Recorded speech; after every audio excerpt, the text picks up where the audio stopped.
Channel पर जो भी वक्ता ने कहा वो उसकी अपनी राय है, जिसकी पुष्टि ये सरकार का एजेंडा है अमन बेच डालो चमन बेच डालो, अमन बेच डालो चमन बेच डालो, मौका मिले तो वतन बेच डालो। अरे कलम के सिपाही तो बिक ही चुके हैं, बन के चौकीदार तो वतन बेच डालो। ये तो अभियान है इसका। क्या करेंगे आप? क्या रास्ता है आपके पास? कुछ नहीं। हम आदिवासी हैं, आदिवासियों की लड़ाई के लिए, अपनी जमीन की लड़ाई के लिए आज रांची से लेकर के देश के कोने कोने से सारे आदिवासी भाई जो जागरूक हैं, जो इस चीज को समझ रहे हैं, आज जंतर मंतर के प्रदर्शन पे खड़े हैं। जैसे 85% लोग SC ST OBC माइनॉरिटी के लोग जो भी हैं वो बोलते हैं कि हम मूल निवासी हैं, हम मूल निवासी हैं, लेकिन हम ये पूछते हैं उन मूल निवासी भाइयों से कि जिस दिन आदिवासियत खत्म हो जाएगा आप कैसे साबित करेंगे कि हम मूल निवासी हैं? कैसे साबित कर सकता है कि 5% जनरेशन भारत का कि हम मूल निवासी हैं? अगर आदिवासी और आदिवासियत अगर जिंदा है तभी आप भारत के मूल निवासी हैं, तब तक आपकी सरकार भी मानेगा हम भारत के मूल निवासी हैं। जिस दिन ये आदिवासियत खत्म उस दिन 85% लोग कह भी नहीं सकते कि भारत के मूल निवासी हैं, क्योंकि ये सभी जानते हैं कि इस संविधान से पहले हमारे पूर्वज आदि मानव का नाम से जाने जाते थे, जब जाति व्यवस्था नहीं थी। हम सब आदि मानव के संतान है, और आदि मानव की संतान होते हुए तो हमारे बार बार हमारे नाम को चेंज किया जाता है। हम तो हमेशा कहते हैं कि यह धरती बनी है तब से हम यही के वासी हैं, और यह देश बना है बाद में, हम पहले से आदिवासी हैं, पहले से आदिवासी हैं। ये तुम्हारा संविधान, तुम्हारा ये सुप्रीम कोर्ट और तुम्हारे कानून तो बाद में आए हैं भाई। हम तो हम तो जब से धरती काम है तब से हम आदिवासी, और आदिवासी तुम्हारी काम है। और इसको मिटाने पर जब भी जिसकी सरकार आती है, कोई भी सरकार आएगी, हिस्ट्री बायोलॉजी केमिस्ट्री की चोरी कोई नहीं करता है। हिस्ट्री बायोलॉजी केमिस्ट्री की घोटाला कभी नहीं होता है। जो भी सरकार आई है, साथ में ये भी सरकार आई है, हिस्ट्री घोटाला होता है, इतिहास का घोटाला होता है, इतिहास की चोरी होती है। 1947 बहुत लंबी बात नहीं है। 1947 की बात है। Last British governor Lord Mountbatten 17 जुलाई 1947 रामलीला मैदान में हमारे इस आदिवासी समाज के लोगों ने 258 राजघराना और 65% जमीन दे करके इस भारत के स्वरूप को खड़ा किया था। कौन नहीं जानता है? और जिसको यकीन नहीं है कि आदिवासी समाज ने 65% जमीन दिया था, राष्ट्रीय महालेखागार से पेपर निकाल के देख सकते हैं कि 65% जमीन जो कि भारत में विलय हुआ वो आदिवासियों की थी। जो ये भारत की गंगा जमुनी तहजीब आप देख रहे हैं वो 65% जमीन हमारी थी। 258 राजघराने थे। उसके बाद इस आदिवासियों की हालत क्या नाम, कब तक हम लड़ेंगे? अब अंतिम सांसें गिर रहा है जाकर के छत्तीसगढ़ बस्तर के जंगलों में देखिए, सीवान जिला बस्तर के जंगलों में देखिए, सबसे अधिक निर्दोष लोग जेलों में भरे गए हैं, कोई सुनवाई नहीं है। नक्सली के नाम पर कहीं मारे जाते हैं, कहीं अपराधी के नाम पर मारे जाते हैं, हम ही को चोर साबित किया जाता है। मतलब समस्या हम ही है, समाधान भी हम ही है, सब कुछ हमारे ऊपर ही सारी लड़ाई उनकी जारी है। कहने का मतलब है साथियों कि हम सब इस देश के कोने कोने से जब तक अपनी आवाज को बुलंद नहीं करेंगे, जब तक हम एक आवाज और एक सुर में अपने आप को नहीं बोलेंगे, तब तक हमारे साथ ये समस्या बढ़ती जाएगी। जैसे मणिपुर की घटना है, मणिपुर में देखा, सरकार बड़ी गर्व से भारत के बाहर जाकर कहती है कि हम विश्व गुरु हैं, हम उस देश के मूल निवासी हैं जो कभी विश्व गुरु कहलाता था। ये विश्व गुरु की यही पहचान है कि जहां महिलाओं को नंगा हुआ जाता है। हमारे माननीय सांसद साहब नाभा कुमार सरनिया जी असम कोकराझार से चल के आए हुए हैं। हम लोग इस मंच से सादर अभिनंदन करते हैं, जो कि यह भी इस समाज की लड़ाई में देश के कोने कोने से छत्तीसगढ़ से लेकर के रांची तक और या रांची से लेकर बिहार तक एक होकर के लड़ाई लड़ने के लिए हमारे साथ कदम से कदम मिलाकर चल रहे हैं। इस मंच से मैं नाभा कुमार सरनिया जी का सादर अभिवादन करता हूँ, धन्यवाद करता हूँ, जोहार करता हूँ, और मेरा जो समय बचा है मैं उनके लिए खाली करता हूँ। जय सेवा, जय भारत, राज करें। समय ले लिया सबको बहुत बहुत। जब से आया है आदिवासी के ऊपर एक के एक हमला करते जा रहा है। जैसे कि बहुत सारा बिल लेकर आ रहे हैं, यूसीसी लेकर आए हैं, फॉरेस्ट कन्वर्जन एक्ट लेकर आए हैं। इसमें एक ही इन लोगों का मुद्दा है जो कि आदिवासी का लैंड के ऊपर नजर है, क्योंकि आदिवासी लोग जहाँ पर रहते हैं उधर बहुत सारा मिनरल्स है। तो इसलिए मिनरल्स को लेने के लिए इन लोगों को कुछ तरीका चाहिए, सिस्टेमेटिक तरीका से इन लोग पूरा आदिवासी का लैंड को लेना चाहते हैं। इसीलिए उन लोग बिल को लेकर आया, एक्ट लेकर आया और यूसीसी लेकर आया। यूसीसी इसीलिए लेकर आया कि आदिवासी का दो चीज है, एक 5th शेड्यूल और एक 6th शेड्यूल। इसमें आदिवासी का अपना तौर तरीका है, अपना मैरिज सिस्टम है, अपना कानून है, इसको मतलब तोड़ के इन लोग सब कुछ लेना चाहते हैं। और ये अगर इम्प्लीमेंट होता है तो क्या होगा कि आदिवासी का जो एक अपना परिचय है ये नहीं रह पाएगा, इसीलिए इन लोग कर रहे हैं। और साथ साथ जब फॉरेस्ट कंजर्वेशन एक्ट जो है बिल जो लेकर आया है, इसमें क्या है कि जितना भी बायोडाइवर्सिटी है उसमें क्या करेंगे, टूरिज्म के लिए बात कर रहे हैं, डेवलपमेंट के लिए बात कर रहे हैं, लेकिन एक्चुअल में आदिवासी का कोई डेवलपमेंट नहीं हो रहा है। इसमें क्या है, अदानी और अंबानी को मतलब जल्दी से जल्दी फॉरेस्ट का जितना भी मिनरल्स है उसको लेने के लिए दे रहा है, यही है। तो ज़्यादा बात तो नहीं कहेंगे, ये बात कह के हम समाप्त करना। वैली में मेजोरिटी मैतेई वालों ने कुछ झगड़ा लड़ाई शुरू किया था। अभी तक 200 आदमी के आसपास जान चला गया और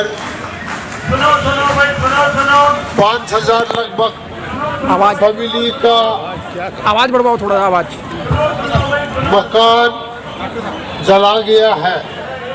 अभी सुनिए अभी हमारे दादाजी, नानाजी, मामा जी, आदिवासी पॉपुलेशन मणिपुर में टीचर जी 50,000 लोगों से 50,000 से ज्यादा लोगों को अपना घर में, अपना जमीन में बैठ नहीं सका। दिल्ली में, गुवाहाटी में, मुंबई में और मिजोरम में और आसपास क्या आप लोग तैयार हैं? प्रदेश वालों में और पहाड़ी इलाका का जिलों में भाग के वहाँ पे अपना फैमिली, अपना लाइफ बचाने के लिए भागना पड़ा है। अभी भी इंफाल में बहुत सारे डेड बॉडी को क्लेम कर नहीं पाया, क्योंकि वहाँ जाके ये लाश लेने के लिए अपना जान खतरा में डाल के कुछ नहीं कर सकते। इसलिए हमारा तकलीफ कुछ मणिपुर में दूरी नहीं हुआ है। अभी आदिवासियों के लिए अलग एडमिनिस्ट्रेशन, अलग सरकारी बनाने का डिमांड हम लोग सेंट्रल गवर्नमेंट में दिया गया है। और हमारा मांग यह है कि separate administration for tribals in Manipur हो जाए। और ये झारखंड तरफ से हमारा भाई और बहनों को आपका तकलीफ कुछ हाईलाइट किया था यूसीसी का और अलग अलग डिफिकल्टीज का। ये भी आप लोग के लिए सरकार को अटेंशन देने के लिए हम डिमांड कर रहे हैं। और आगे भी हम लोग अपना आदिवासी आगे बढ़ाने के लिए हमारा तकलीफ सॉल्यूशन के लिए साथ में काम करके चलते रहेंगे। आज आदिवासियों पर जो अत्याचार शोषण के खिलाफ पूरा देश के आदिवासी समाज के जनप्रतिनिधि यहाँ पर इकट्ठा हुए हैं।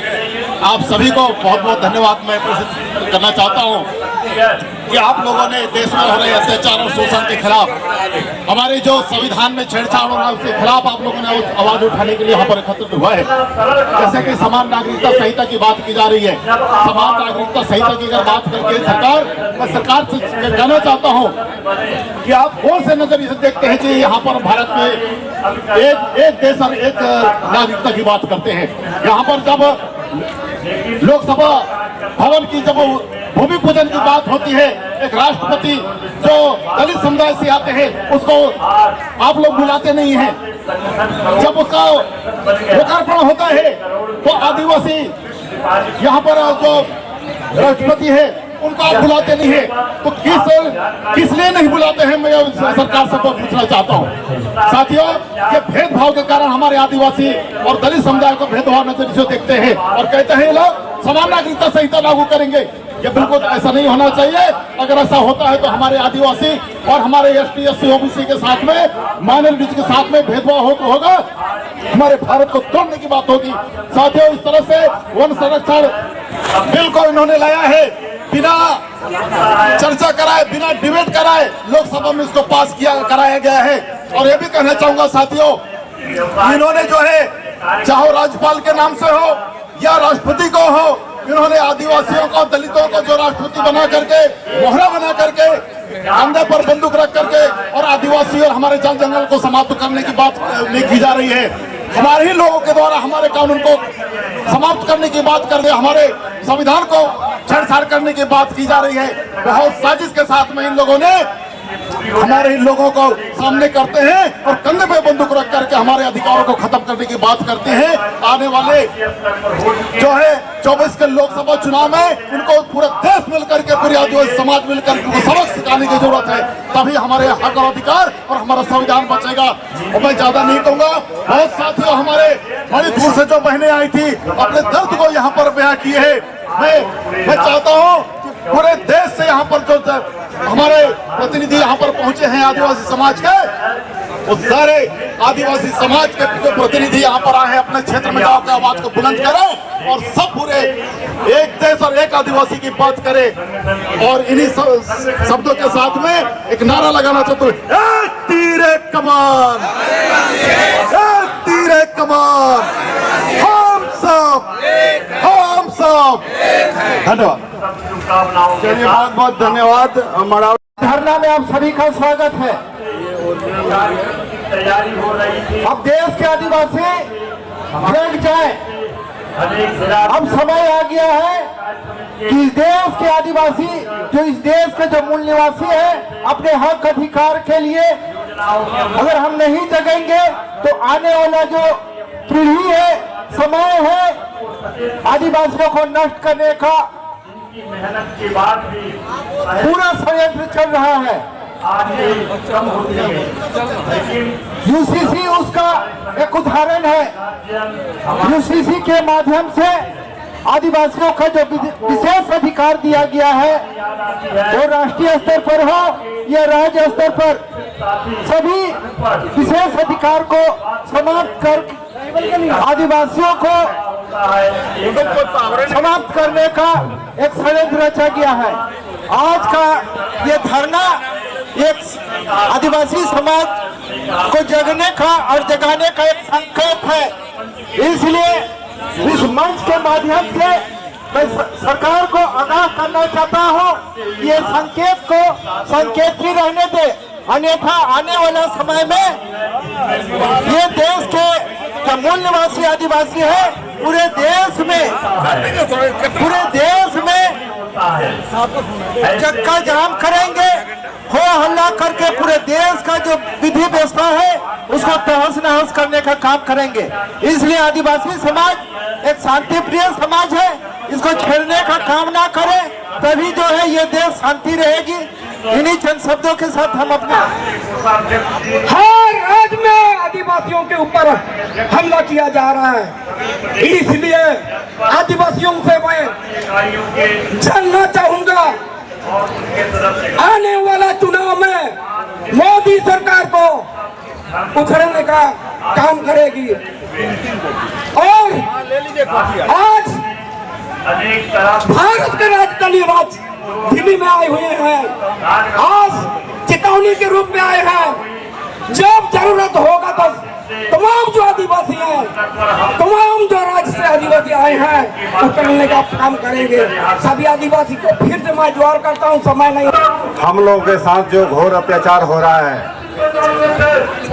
उसी के लिए हम लोग यहाँ पर आए हैं। आप लोगों को मालूम होगा कि ये सरकार जो है अनेक तरह का काला कानून लाती है और उसका जब विरोध होता है तब जा करके जो है उसे वापस लेती है। कि आज से नहीं, ये देश आज़ाद हुआ तब से और आज तक इन लोगों ने यही किया है। हमारे नाम बदला है, हमारे इतिहास बदला है और हमारे जो है अनेक प्रोपेगेंडा के तहत हम लोगों का मिटाने का जो है कार्यक्रम हुआ है। इसलिए आज अनेक राज्यों से जो मेरे साथीगण यहाँ पर आए हैं, मैं चाहता हूँ कि वो लोग जो है यहाँ पर स्टेज पर आकर के, हम लोग तो दिल्ली में रहते हैं, हम लोग अपनी तरफ से जो है बातों को उठाते हैं, लेकिन आप लोग जो आए हैं यहाँ पर आकर के कहें और जो एविडेंस के तहत जो है आप लोग एविडेंस दे करके जाएं, ताकि जिस राज्य में हम लोगों के ऊपर अत्याचार हो रहा है उस पर हम लोग जो है दिल्ली में रह करके कार्रवाई करते रहें, ताकि हमारा समाज जो है आगे उन्नत हो और हमारे साथ जो अत्याचार हो रहा है वो विराम हो सके।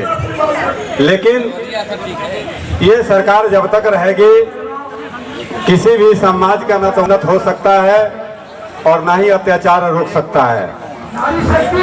विगत मैं कई महीनों से भी देख रहा हूं कि जो हमारे समाज के जो भी नेता हैं उनके ऊपर ईडी का छापा, सीबीआई का छापा, अनेक तरह से उनको प्रताड़ित करना, और जब सुप्रीम कोर्ट में जाता है तो उसके पास कोई एविडेंस नहीं होती है जिसके ऊपर वह केस चलाया जा सके। इससे साफ जाहिर होता है कि इनको जो है आने वाले चुनाव में रोकने के लिए ये बेतहाशा होकर के हमारे ऊपर जो है एलिगेशन लगा करके और ये लोग जो है कार्रवाई कर रहे हैं, और यह सारा प्रपंच जो है अब आम आदमी समझ चुका है। इसलिए मैं तो आदिवासी समाज से कहूँगा कि आप संकल्प लो कि इनको जो है हमें वोट नहीं देना है, हमें अपने समाज को नेता ही चुनना है। जैसे आदिवासियों के एक होकर, सारे आदिवासियों एक होकर फिर से दोबारा हुल को दोहराना पड़ेगा। जो हुल हमारे पूर्वजों बीरबंटा द्वारा, तिलका माझी, बिरसा मुंडा, सिद्धू कान्हू, चांद भैरव, फूलो छन्ना द्वारा 30 जून का जो हुल किया था, उसी हुल को अभी देश में फिर दोबारा लागू करना पड़ेगा। इसलिए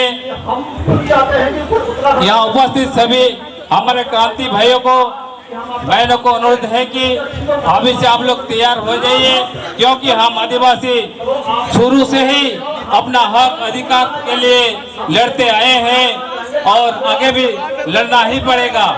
इसको ध्यान में रखते हुए आप सभी यहाँ से वापस अपना अपना क्षेत्र में जाकर इस विषय पर, इस बातों पर अपना क्षेत्र में रखें, अपना क्षेत्रों के लोगों को जागरूकता करें और आने वाला दिन इसके विरोध में लड़ने के लिए तैयार रहे। और समय को देखते हुए हम ज्यादा